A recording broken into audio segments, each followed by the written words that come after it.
Buenos días, nosotras somos uno de los grupos que os va a presentar su trabajo sobre la perspectiva situada y nuestro artículo se titula Verbaking, condiciones de poder y prácticas de resistencia en la biopolítica de la salud sexual, y es un artículo que hemos extraído de la revista Atenea Digital. Empezaremos presentándoos los antecedentes porque, como ya sabréis, la perspectiva situada ha estado influenciada por muchas corrientes sociales.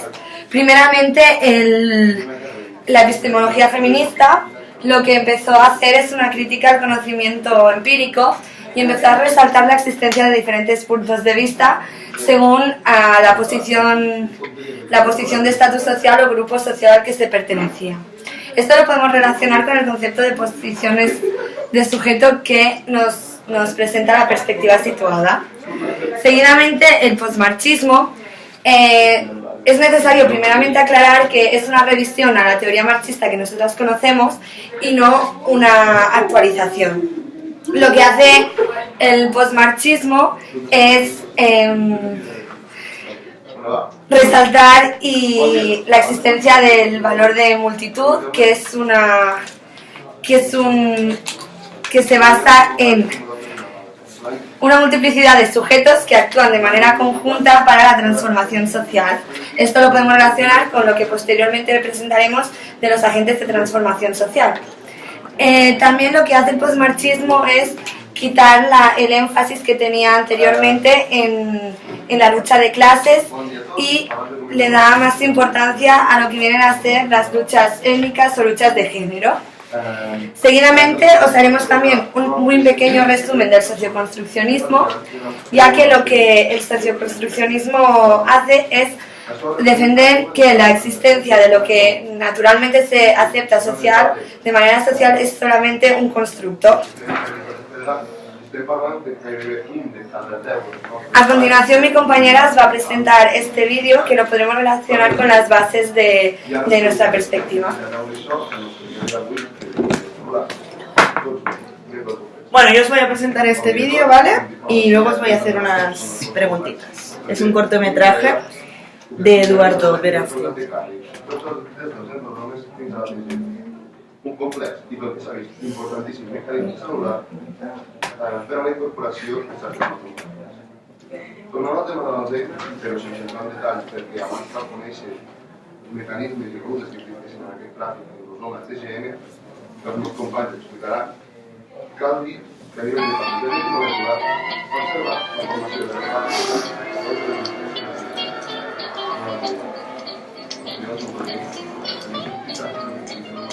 i alhora induir a les proteïnes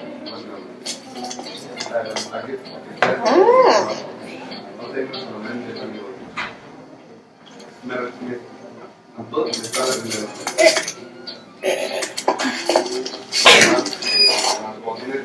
I evidentment hem de parlar de la primer parlarem de la prendegògia. La prendegògia, fins a aquesta classe, és un organisme solar, una màquina de diàleg.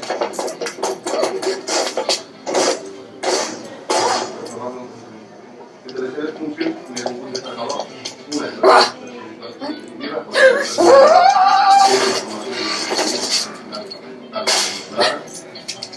i l'altra que té a veure amb la neurociència. En Gorgi, ell, en aquesta classe,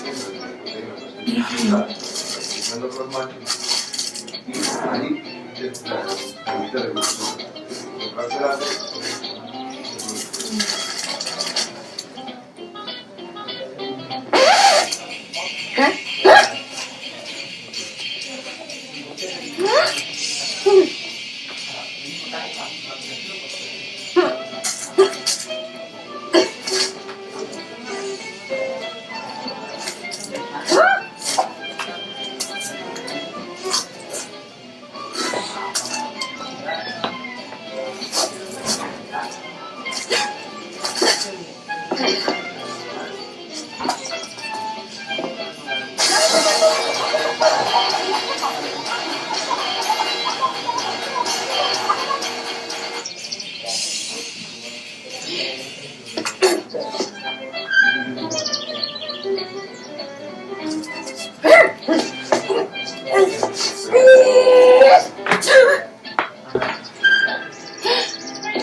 Bueno, ahora me gustaría preguntaros, por ejemplo, te pregunto a ti, ¿qué opinas con lo que hemos visto ahora, la situación que se ha producido en el vídeo? ¿Qué opinas sobre el chico? ¿Cómo crees que es? Pues que es súper grosero, súper mal educado con la mujer. Sí, ¿no? Más o menos todos opinaríamos lo mismo. Sí. Sí. Vale, bueno, y pues lógicamente cuando vemos este vídeo, ¿no? Vemos que el chico está robándole las galletas a la mujer y todos opinamos que es un poco grosero y que no entendemos muy bien qué es lo que está haciendo, ¿no?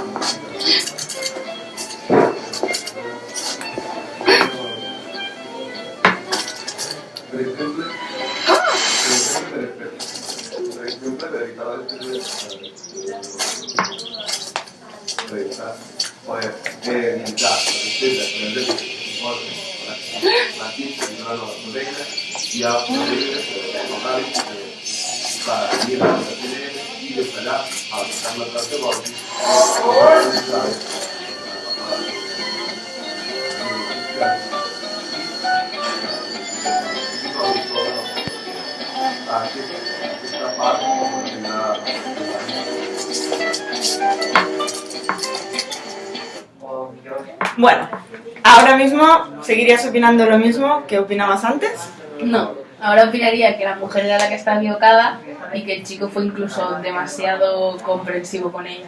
Vale, bueno, os hemos puesto este vídeo porque lo considerábamos idóneo para introducir lo que viene a ser la perspectiva situada, ya que como podemos ver este vídeo nos hace reflexionar un poco sobre lo importante que es la posición desde la cual vemos las cosas para interpretarlas. Como podemos ver en este vídeo, nosotros todo el rato estábamos viendo la situación desde el punto de vista de la mujer, la cual en realidad estaba equivocada respecto a lo que estaba sucediendo. Y por eso todo el rato, cuando os he preguntado al principio qué opinabais, todos estábamos pensando que el chico, que no entendíamos qué estaba haciendo el chico, que era un poco grosero y que no sabíamos qué estaba haciendo porque le estaba robando las galletas a la mujer con toda la cara, ¿no? Pero realmente si hubiéramos visto el vídeo desde el punto de vista del chico, tampoco hubiéramos entendido la situación del todo. Todo el rato nos hubiéramos estado imaginando que era la mujer la que le estaba robando las galletas al chico y de la misma manera, cuando os hubiera preguntado ¿qué opináis sobre la mujer? Todos me hubierais dicho que era ella la grosera y que no entendíais lo que estaba haciendo. Pero realmente cuando vemos cuando vemos la situación en general, cuando vemos lo que ha pasado y vemos por qué la mujer estaba actuando así y por qué el chico estaba actuando así, nos damos cuenta de que en realidad ninguno de los dos es grosero y que simplemente ha habido una equivocación a la hora de entender la situación. Entonces la perspectiva situada vendría a centrarse un poco a la hora de actuar y de entender la sociedad en esto, ¿no? La perspectiva situada considera que la sociedad está formada por distintas posiciones de sujeto, por distintos puntos de vista y que lo importante a la hora de que todo funcione mejor y de arreglar los problemas que pueden suceder es poner en común todas estas posiciones de sujeto, todos estos puntos de vista, para tener una información más completa, como en el caso del vídeo, para tener la información de toda la situación que había sucedido y así encontrar puntos nodales y puntos de acuerdo y estar todos más satisfechos y evitar problemas que en realidad, como podemos ver en el vídeo, no había ningún problema, sino que el propio problema era creado por el hecho de no entender la situación completa.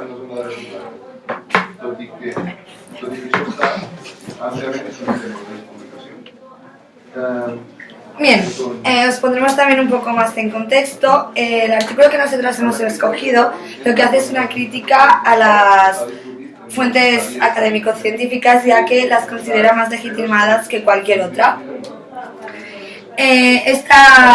Ya que los prostitutas, los drogadictos y los y los homosexuales son considerados y categorizados como los enfermos del SIDA. Esta estigmatización proviene de la década de los 80, donde se empezó a propagar el virus del SIDA, y a partir de la segunda mitad de la década se empezó a dejar de lado y a marginar a estos colectivos, incluso por parte de sus amigos y familiares más cercanos. Como anteriormente habéis podido comprobar, nuestro artículo trata sobre un concepto no muy conocido en España, que es el verbatim. El verbatim es descrito y definido por las fuentes académico-científicas como una práctica de sexo anal intencionada sin protección entre HSH, es decir, hombres que tienen sexo con hombres de manera casual. Esta, como podremos ver posteriormente, es una definición que dista mucho de la definición que nos dan los propios verbakers. A continuación, os vamos a presentar un seguido de preguntas que van a responder mis compañeras y en las cuales vamos a mezclar un poco la teoría dada en clase con el trabajo que hemos hecho en el artículo.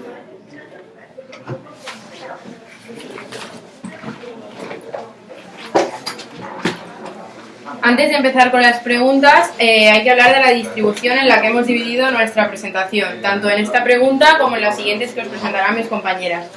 La parte de arriba, que está escrita en color negro, es aquella que se refiere a la parte más teórica de nuestro trabajo, y la que está enmarcada en un cuadro amarillo es la que se refiere al artículo que hemos elegido. Para empezar, la primera pregunta es cómo entiende la perspectiva situada a la sociedad, y es que cree que la realidad no tiene un punto de vista privilegiado, sino que es relativa, y a esto se le llama que hay diferentes posiciones de sujeto. Esto se puede ver reflejado en nuestro artículo, ya que se critica la manera tan simple de definir el concepto de verbatim. Entonces, lo que hace el artículo es dar voz a aquellas personas que practican el verbatim para así tener una nueva visión de la realidad parcial y alternativa a la normal, y así poder romper con el esquema convencional que había de que haya un grupo privilegiado y otro grupo marginado. Vale, esto se puede explicar con una metáfora, tal como hemos visto en el vídeo antes de las galletas, en la que hay que tener en cuenta las diferentes perspectivas, porque si no, no se puede entender bien la realidad. Y volviendo al artículo, también hay que entender la manera en cómo se articulan las políticas de salud sexual que hay actualmente. Y para esto hay que hacer referencia a dos términos. El primero de todos es el binomio poder-resistencia, que es aquel que se basa en que siempre que hay un poder habrá una resistencia. Y en este artículo se supone que la resistencia es el verbatim y va en contra de las instituciones de poder actuales. Y el segundo concepto es la sexopolítica en el cuerpo homosexual y seropositivo, que se refiere que todas las personas que son homosexuales tienen que, tienen que protegerse para ser un buen homosexual, y si no lo hacen, entonces es como si fuese una desviación. Bueno, y en resumen, se podría decir que la perspectiva situada entiende la sociedad como un conjunto de conocimientos situados, y están al mismo nivel tanto las opiniones de los legítimamente expertos como la de los que están discriminados a causa del verbatim. Y normalmente esta discriminación se da porque hay un problema de poder, y los que son legítimamente expertos se creen que su conocimiento es el definitivo, cuando realmente no es así.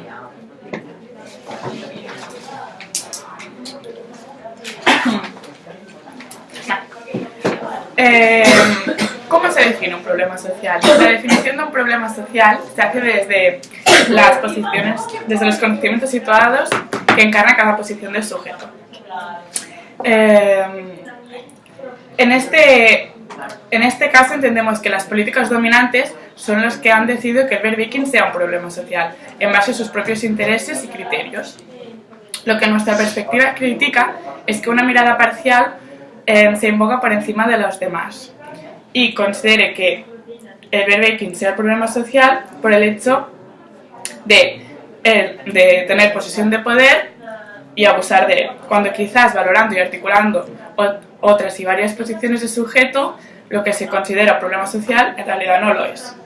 En el artículo podemos apreciar cómo se intenta desviar el foco de atención hacia hacia otras opciones de conocimiento de la práctica. Porque, como hemos comentado previamente, el verbatim es un problema social. Pero asegurar esto sería obviar las miradas alternativas que pueden redefinir el problema. Para ello, en la metodología del artículo se ha dado voz a los sujetos que han sido pasados por alto, cuando realmente estos son los que se encuentran más involucrados en la práctica del verbatim.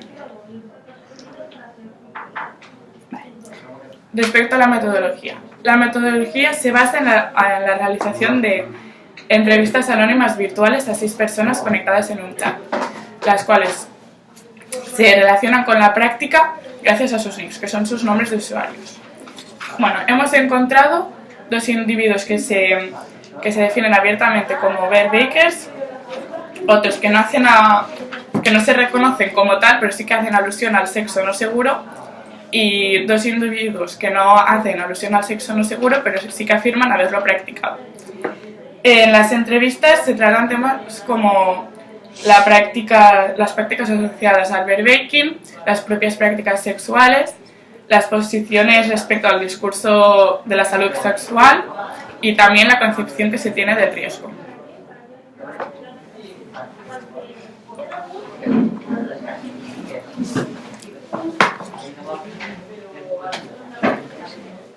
Bien, la siguiente pregunta es ¿cómo identifica un problema social? La respuesta que da ante esta pregunta la perspectiva situada es que desde las diferentes posiciones de sujeto se negocian las condiciones dignas de transformación, teniendo en cuenta las múltiples miradas.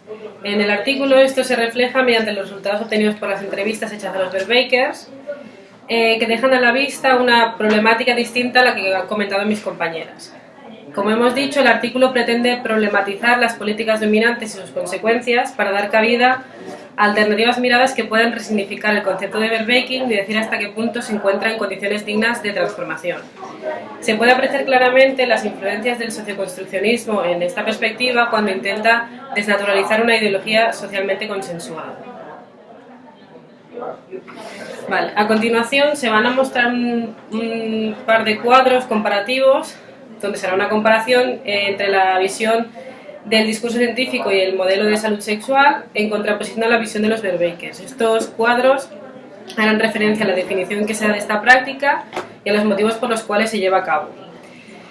En cuanto a la definición, como ha dicho mi compañera, el discurso científico dice que es una práctica sexual intencionada de sexo anal entre HSH, que son hombres que mantienen sexo con otros hombres, sin protección y que se da entre parejas casuales. En cambio, la definición que dan los verbakers sobre la práctica que ellos llevan a cabo es totalmente distinta. Hacen alusión a un sentimiento de libertad que les lleva a poder transformar el concepto de sexualidad saludable. Abajo en el recuadro tenéis un extracto de la entrevista donde uno de los individuos da su visión y su definición de lo que para él es el verbatim y se puede ver claramente este sentimiento de libertad al que he hecho alusión.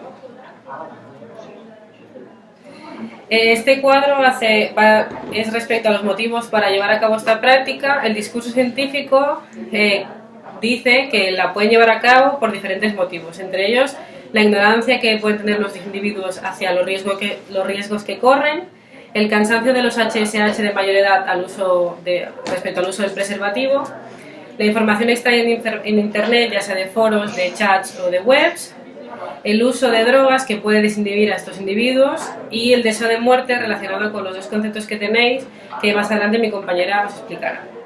En cambio, los motivos que dan los verbakers para realizar esta práctica son muy distintos también.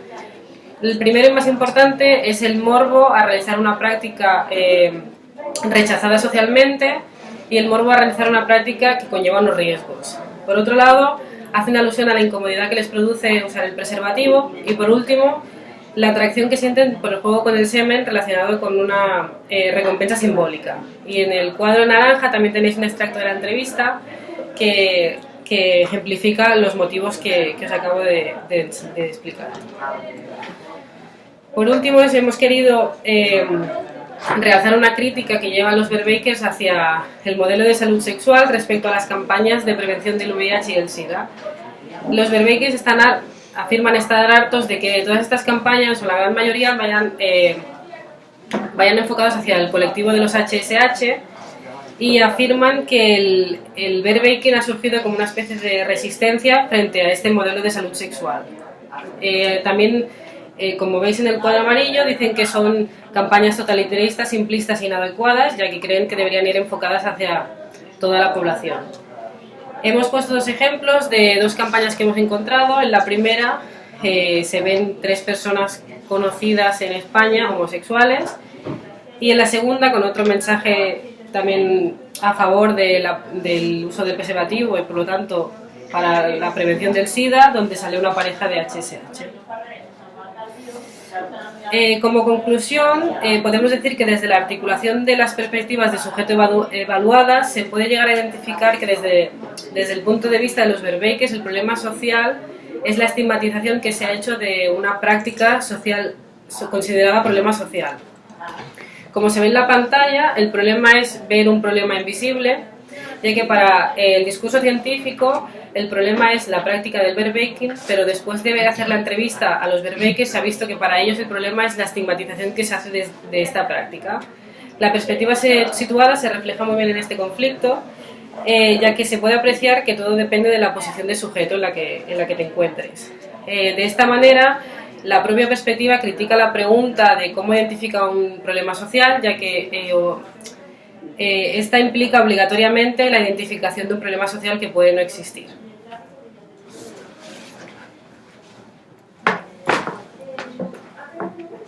Vale. Una vez ya hemos respondido a la pregunta de cómo entiende la sociedad y cómo identifica un problema, lo que nos preguntamos es, bueno, muy bien, pero ¿cómo intervenimos una vez ya sabemos que hay un problema, una vez ya sabemos cómo todo? ¿Qué hacemos ante este problema? Bueno, la respuesta corta a esta pregunta sería articular. ¿Cómo? ¿Qué quiere decir articular? Organizar, ¿no?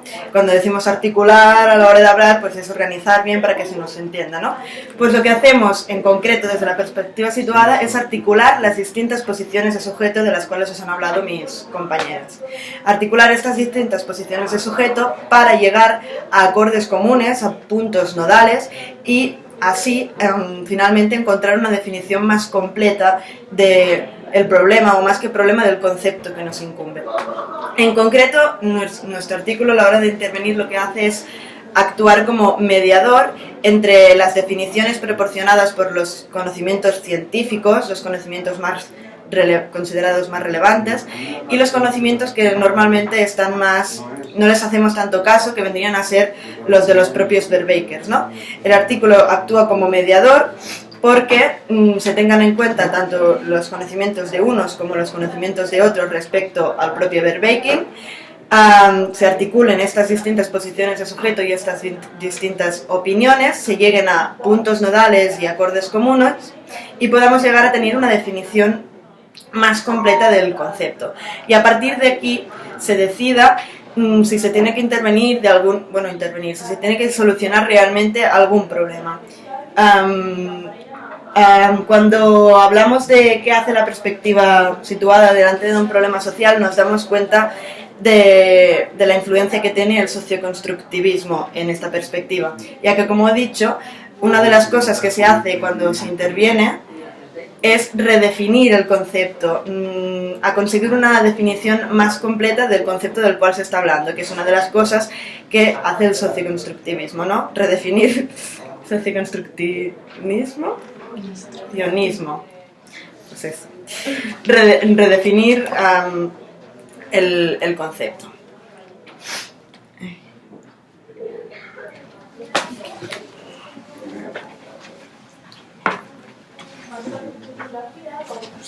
Finalmente, la última pregunta es ¿cómo evalúa nuestra perspectiva el problema social? Bien, nuestra perspectiva lo hace a través de la evaluación participativa. Esto significa que tiene en cuenta todos los puntos de vista que hace a través de la intervención y a partir de ahí intenta crear llegar como a una conclusión, digamos, de manera objetiva para que todos los puntos de vista estén al mismo nivel y no haya ninguno que sea más dominante que otro. Esto también es criticado por la misma perspectiva, ya que a veces se puede llegar a la subjetividad.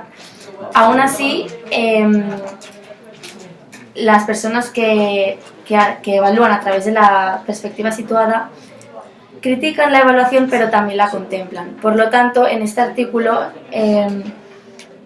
vemos como no hay ninguna evaluación y los autores optan por no hacer ninguna evaluación, ni siquiera participativa. Por lo tanto, esta sería una de las características que fallan en nuestro artículo para poder describir perfectamente la perspectiva situada. Bien, en resumen, podemos ver cómo muchos de los puntos que tiene la perspectiva situada se han cumplido, como por ejemplo que nuestra perspectiva critica los conocimientos hegemónicos, como hace cuando se refiere a la definición de Beirbeken sobre los conocimientos científicos. Critica el hecho de que solo está esta definición definida por ellos, entonces lo que intenta es, a partir de la intervención de las entrevistas, poder redefinirla y hacer, a través de las diferentes posiciones de sujetos, una definición que no sea tan convencional como la existente. Además, el artículo también muestra su conocimiento de la perspectiva e intenta aplicarlo a través de las articulaciones y llegando a puntos nodales donde se intente conseguir una definición más real y que represente más lo que de verdad es el Beirbeken. Y por último podemos ver como he dicho anteriormente, como no se cumple la última característica, que es la evaluación, donde los autores no evalúan y descartan la posibilidad de que haya alguna evaluación, ya sea participativa u otro modelo.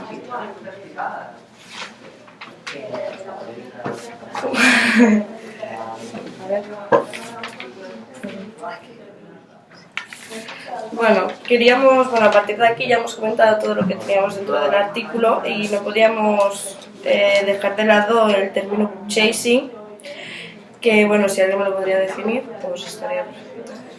Y también, si no, podríamos llamarlo de manera fácil ruleta rusa sexual o la caza del bicho. Laura, por ejemplo, ¿podrías comentar qué es el chasing? Una práctica considerada de riesgo por los conocimientos académicos científicos, que, como supongo que explicarás, es considerada de otra manera por los Beirbekers. Los Beirbekers. Bueno, vamos a poner un vídeo para facilitar.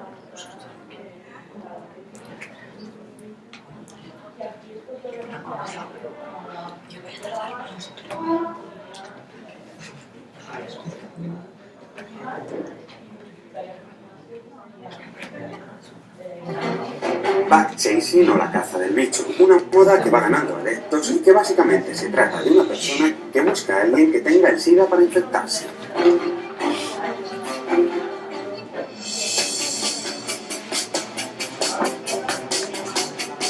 Aunque parezca mentira, es una práctica que existe. La gente se pone en contacto a través de blogs o chats. El concepto es muy simple. Hay dos personas en este juego, el backchaser, el que busca el bicho, y el gift giver, el que da el regalo, la persona infectada por el virus VIH. Este tipo de práctica se suele dar en orgías donde practican el sexo sin ninguna protección.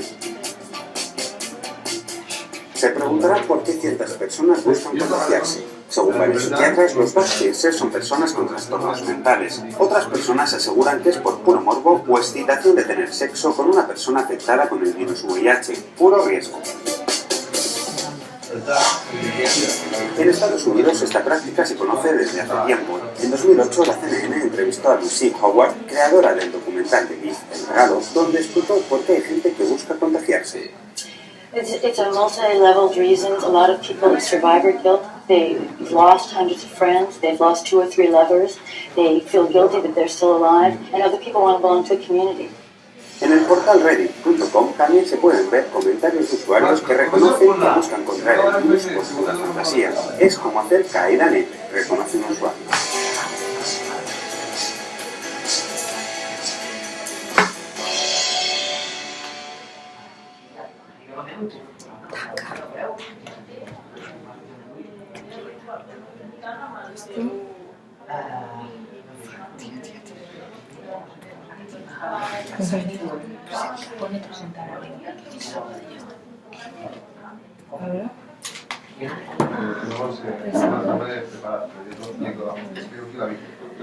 Bueno, como he dicho antes, no podíamos hablar de los bear bakers sin hablar del book chasing. Queremos comentar que dentro de la práctica del bear baking existe el book chasing, una distinción motivacional distinta en referencia a los bear bakers. Los primeros de book chasing realizan esta práctica con la finalidad de recibir la infección del VIH o como es conocido vulgarmente como SIDA. Mientras que los otros tienen móviles que ya hemos comentado, los bear bakers. Por otro lado, dentro del book chasing existen los gift givers, que son, como también ha comentado el vídeo, que se identifican como aquellos que quieren transmitir el virus del VIH. Bueno, sobre lo que hemos comentado en el vídeo, como lo que ha salido, también quería comentar que también se llama como orgías como sin ninguna protección, que muchos psiquiatras dicen que son personas con trastornos mentales, pero que ellos mismos consideran que es por puro morbo.